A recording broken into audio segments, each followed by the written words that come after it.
प्यारे साथियों, प्रणाम पथ के इस YouTube चैनल में आप सभी का स्वागत है। हम हिंदी गद्य साहित्य के विकास को पढ़ चुके हैं। अब हम लोग हिंदी पद्य साहित्य से बनने वाले सभी बहुविकल्पीय प्रश्नों को बारी बारी से देखेंगे और इससे भी बहुविकल्पीय प्रश्नों में से 5 नंबर के प्रश्न आते हैं जो हिंदी पद्य साहित्य का विकास है, तो इन्हें आप ध्यान से देखिएगा। तो चलिए शुरू करते हैं। पहला प्रश्न है हमारा, हिंदी पद्य साहित्य के इतिहास को विद्वानों ने कितने भागों में बांटा है? तो ऑप्शन नंबर ए है 3, ऑप्शन नंबर बी है 4, ऑप्शन नंबर सी है 5 और ऑप्शन नंबर डी है 6। तो बताना है कि हिंदी पद्य साहित्य के इतिहास को विद्वानों ने कितने भागों में बांटा है। तो इसका सही उत्तर है ऑप्शन नंबर बी, 4 भागों में। हिंदी पद्य साहित्य के इतिहास को 4 भागों में बांटा गया है। तो चलिए देखते हैं ये 4 भाग कौन कौन से हैं। तो हिंदी पद्य साहित्य का इतिहास इसे 4 भागों में बांटा गया है। तो पहला है हमारा आदिकाल, इसे हम वीर गाथा काल भी कहते हैं। आदिकाल को ही वीर गाथा काल भी कहते हैं। तो आदिकाल का समय अवधि क्या है? 769 ईस्वी से लेकर 1343 ईस्वी तक ये है आदिकाल की समय अवधि। इसी का उपनाम वीर गाथा काल भी इसे कहते हैं। दूसरा है हमारा पूर्व मध्यकाल, इसे भक्ति काल कहते हैं। पूर्व मध्यकाल को ही भक्ति काल कहते हैं। तो इसकी समय सीमा है 1343 से 1643 ईस्वी तक। और तीसरा है हमारा उत्तर मध्यकाल, इसे रीतिकाल कहते हैं और इसकी समय सीमा है 1643 से 1843 ईस्वी तक। और चौथा है हमारा आधुनिक काल, इसकी समय सीमा है 1843 से अब तक की जो समय अवधि अब तक चल रही है ये हमारा आधुनिक काल है। तो हिंदी पद्य साहित्य के इतिहास को विद्वानों ने 4 भागों में बांटा। ये 4 भाग निम्न है: आदिकाल, पूर्व मध्यकाल, उत्तर मध्यकाल और आधुनिक काल। आदिकाल का नाम वीरगाथा काल भी कहते हैं, पूर्व मध्यकाल को भक्ति काल भी कहते हैं, उत्तर मध्यकाल को रीतिकाल भी कहते हैं और ये हमारा चौथा आधुनिक काल है। अब चलिए दूसरा प्रश्न देखते हैं। दूसरा प्रश्न है हमारा, आदिकाल को किन नामों से जाना जाता है? जो आदिकाल है उसे किन नामों से जाना जाता है? तो पहला ऑप्शन है वीरगाथा काल, दूसरा ऑप्शन है पूर्व मध्य काल, तीसरा ऑप्शन है चारण काल और चौथा ऑप्शन है ए और सी दोनों। तो आदिकाल को किन नामों से जाना जाता है? तो इसका सही उत्तर है ऑप्शन नंबर डी, ए और सी दोनों।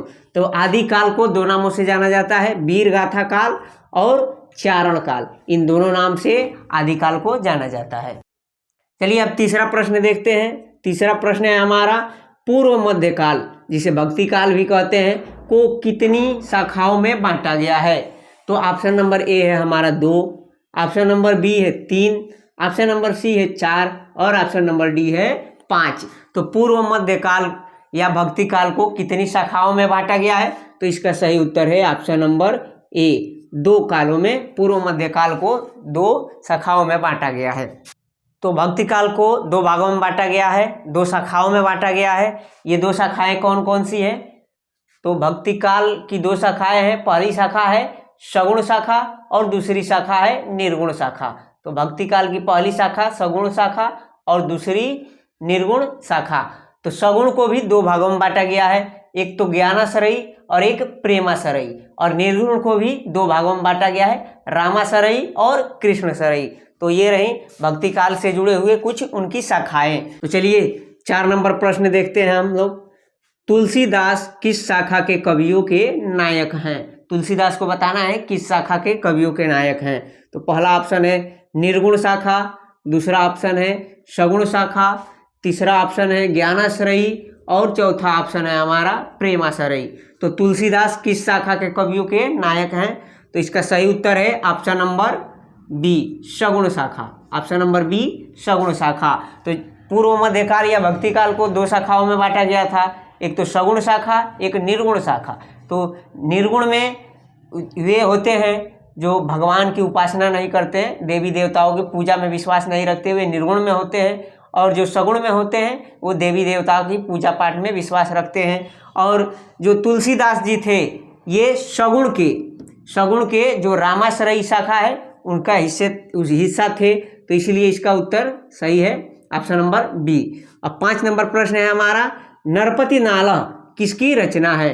नरपति नालह किसकी रचना है? Option number A Jai Mayank, option number B Khuman Raso, option number C Bisaldev Raso और option number D Hammir Raso. तो नरपति नाला किसकी रचना है? तो इसका सही उत्तर है option number B Khuman Raso की रचना है नरपति नाला। 6 नंबर प्रश्न है हमारा, आदिकाल की प्रमुख रचना का नाम है। आदिकाल की जो प्रमुख रचना है उसका क्या नाम है? तो ऑप्शन नंबर ए है Prithviraj Raso, option number B है पद्मावत, ऑप्शन नंबर सी है इंद्रावती और ऑप्शन नंबर डी है ज्ञानदीप। तो जो आदिकाल है इसकी प्रमुख रचना कौन सी है? तो इसका सही उत्तर है ऑप्शन नंबर ए पृथ्वीराज रासो। आदिकाल की प्रमुख रचना है पृथ्वीराज रासो। और पूछेगा कि पृथ्वीराज रासो किनकी रचना है या इसकी रचना किनके द्वारा किया गया है? तो पृथ्वीराज रासो के रचयिता है चंद्रबरदाई। 7 नंबर प्रश्न है हमारा, रासो ग्रंथ में प्रयुक्त हुई भाषा का नाम है। रासो ग्रंथ में प्रयुक्त हुई भाषा का क्या नाम है? तो ऑप्शन नंबर ए है डिंगल, ऑप्शन नंबर बी है पिंगल, ऑप्शन नंबर सी है ए और बी दोनों और ऑप्शन नंबर डी है फ्रेंच। तो जो रासो ग्रंथ है उसमें 2 भाषाओं का प्रयोग किया गया है, डिंगल और पिंगल, ये दोनों भाषाएं हैं। तो इसका सही उत्तर हो जाएगा ऑप्शन नंबर सी ए और बी दोनों। इसी क्रम में 8 नंबर हमारा प्रश्न है, आला खंड भारत के किस हिस्से में गाया जाता है? जो आला खंड है, आला गाया जाता है, वह भारत के किस हिस्से में गाया जाता है? तो पहला ऑप्शन है हमारा दक्षिण भारत, दूसरा ऑप्शन है हमारा उत्तर भारत, ऑप्शन नंबर तीसरा है पश्चिम भारत और ऑप्शन नंबर चौथा है पूर्वी भारत। तो आला खंड भारत के किस हिस्से में गाया जाता है? तो इसका सही उत्तर है ऑप्शन नंबर बी उत्तर भारत। आला खंड उत्तर भारत में ज़्यादा गाया जाता है। 9 नंबर प्रश्न है हमारा, सारंगधर रचनाकार हैं। इसमें से बताना है कि सारंगधर किसकी रचनाकार हैं? तो परमाल रासो की, ऑप्शन नंबर बी है हमीर रासो की, ऑप्शन नंबर सी है खुमार रासो की और ऑप्शन नंबर डी है बिसलदेव रासो की। तो जो सारंगधर हैं ये किसके रचनाकार हैं? तो इसका सही उत्तर है option number B Hammir Raso के रचनाकार हैं सारंगधर। 10 नंबर प्रश्न है हमारा, किस काल को हिंदी साहित्य का स्वर्णकाल कहा जाता है? ऑप्शन नंबर ए है आधुनिक काल, ऑप्शन नंबर बी है रीति काल, ऑप्शन नंबर सी है भक्ति काल और ऑप्शन नंबर डी है आदिकाल। तो किस काल को हिंदी साहित्य का स्वर्णकाल कहा जाता है? तो इसका सही उत्तर है ऑप्शन नंबर सी भक्ति काल को हिंदी साहित्य का स्वर्णकाल कहा जाता है। 11 नंबर प्रश्न है हमारा, गीतावली के कवि का नाम है। जो गीतावली रचना है इसके रचनाकार कौन है? तो ऑप्शन नंबर ए है तुलसीदास, ऑप्शन बी है केशव, ऑप्शन सी है मतीराम और ऑप्शन डी है भूषण। तो गीतावली के रचनाकार कौन है? तो इसका सही उत्तर है option number A Tulsidas. Tulsidas ji Gitavali के रचनाकार हैं। 12 नंबर प्रश्न है हमारा, हिंदी साहित्य में किस काल को रीतिकाल कहा जाता है? इसमें कुछ समय अवधि दिया गया है और उसी में बताना है किस काल को रीतिकाल कहा जाता है। तो 1343 से 1643, 1643 से 1868 या 769 से 1343 ईस्वी या 1443 से 1555 ईस्वी। तो इसका हिंदी साहित्य में किस काल को रीतिकाल कहा जाता है? तो इसका सही उत्तर है ऑप्शन नंबर बी 1643 से 1868 ईस्वी तक रीतिकाल कहा जाता है। 13 नंबर प्रश्न है हमारा, पद्माकर की प्रमुख रचना है। ये भी 2023 बोर्ड परीक्षा में पूछा गया है। तो पद्माकर की इनमें से कौन सी रचना है? तो बताना है option number A Ganga Lahari, option number B Bihari Satsai, option number C Ramchandrika और option number D Ramcharit Manas. तो पद्माकर की प्रमुख रचना इनमें से है, ऑप्शन नंबर ए सही है गंगा लहरी, ये पद्माकर की रचना है। बिहारी सतसई किसकी रचना है? तो जो बिहारी हैं उनकी रचना है बिहारी सतसई। और ये रामचरितमानस है, ये तुलसीदास जी का रामचरितमानस है।